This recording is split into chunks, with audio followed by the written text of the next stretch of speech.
With the start of using oil as a natural resource to power almost everything, the U.S., along with the rest of the world, took a major step in a new direction. One of the first people to find this valuable resource was a man named Edwin L. Drake, who helped dig the world's first petroleum oil well. Within a century, it became almost a necessity for the U.S. and the rest of the world.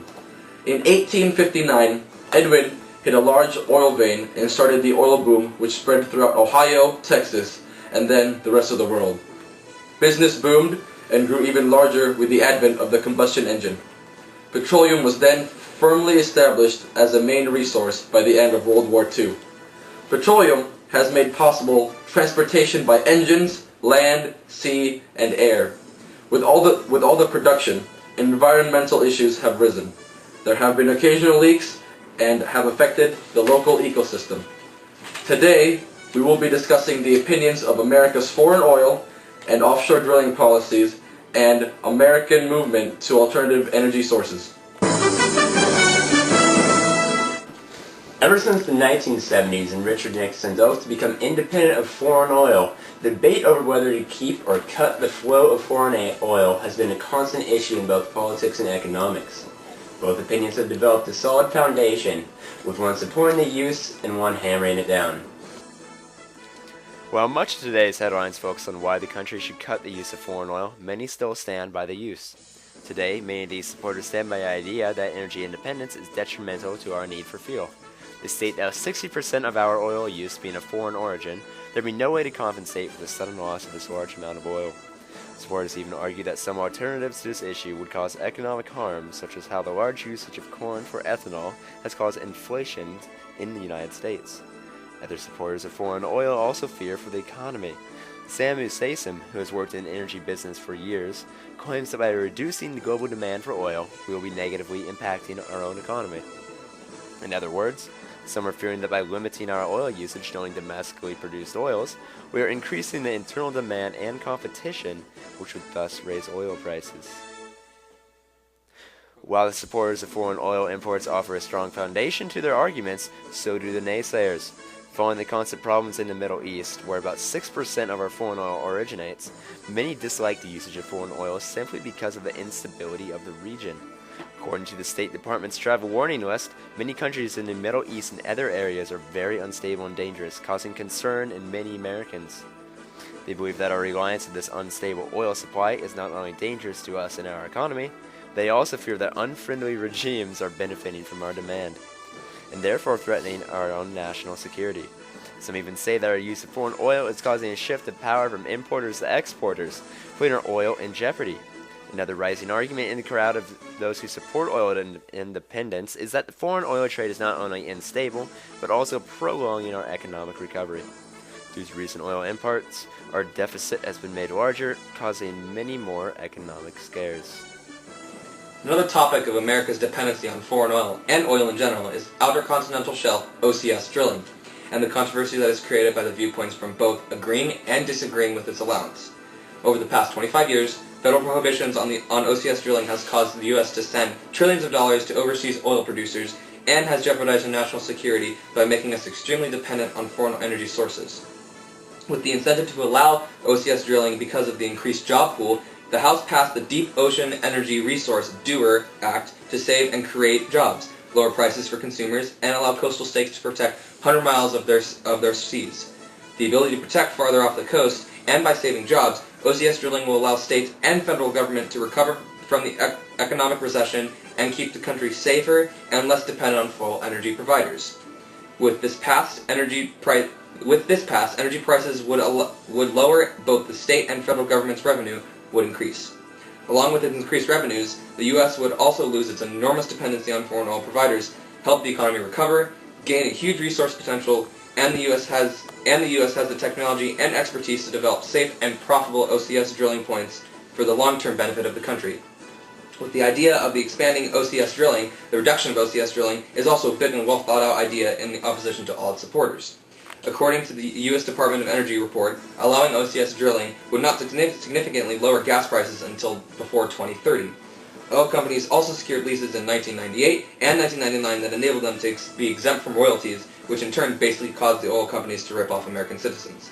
Not only are the American people put at risk, but the environment is also becoming more and more of a worry for engineers and other experts as a threat of oil spills and climate changing from OCS drilling becomes more apparent. Regions that are open to drilling are losing sea ice, causing damage to climate and animals that depend on the ice to live safely. The potential for oil spills is also growing as rapidly as the expansion for drilling, and both engineers and other experts agree that the technology to contain oil spills in sea ice environments simply does not exist. With all the controversy that surrounds OCS drilling, going green has been a widely debated option to replace OCS drilling. America's dependency for oil is a crisis that will not be resolved easily. Getting oil from foreign countries or from offshore drilling can be thought of as an effective short-term solution.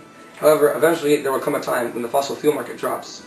Experts have opinions on how long oil production will last, but realistically, there's no accurate way to know when the oil sources will deplete. When this day comes, if America is not prepared for a transition, then there will be some serious problems. The debate is about finding different sources of energy to replace oil, the benefits of these alternate sources of energy provided compared to oil, and how the transition to alternative energies will affect the economy. There are many companies that have already started the transition from oil to alternative energies. Many of these forms of energy use the sun, water, wind, or heat. An early attempt to spark green energy is the electric and hybrid vehicles in the transportation industry. In this case, the motors used for gasoline-powered cars only utilize 25% of the energy, while electric vehicles use 90% of the energy. This creates an advantage for electric vehicles because it allows the owners of electric vehicles to make more use of the energy that they get for their money. Even though this might seem more convenient than vehicles powered by oil, there is still the crisis of batteries in electric cars. Engineers are still struggling to make the batteries last longer, and when the batteries are worn out, they become highly toxic. This problem could cause an inconvenience for owners with electric cars because they are left with the problem of getting rid of their toxic batteries. Also, this provokes problems with environmentalists because putting the used batteries into dumps can cause harm to the environment. Along with the transportation industry, the use of alternative energy sources are being implemented all across the country. A well-used source would be nuclear energy created by fission reactions. Nuclear energy already produces 20% of the country's electricity, so it would not be difficult to transform from oil-created energy to nuclear-created energy. Although this transition would be easy, there are many skeptics towards nuclear energy because of its potential catastrophic accidents that nuclear power plants can cause. Also, if the country were to become dependent on nuclear energy over oil energy, nuclear power plants would become easy targets for terrorists. However, these problems are balanced by the fact that nuclear power plants have hardly any atmospheric pollution because there's no carbon dioxide emissions. This fact balances the erupted problems of potential dangers because it satisfies the demands given by environmentalists. Many companies, like the transportation industry and many of the nuclear power plants, are steps closer to the transition of bringing America to run off of alternative energies. The idea of a nationwide movement towards alternative energy is also thought of to help the economy. For example, the Political Economy Research Institute at the University of Massachusetts said that millions of U.S. workers across a wide range of familiar occupations, states, and incomes and skill levels benefit from the project of transforming the United States into a green economy. Many people around the world are pushing for our country to go green, not only for future problems, but also for the economy because of the slump that it is in.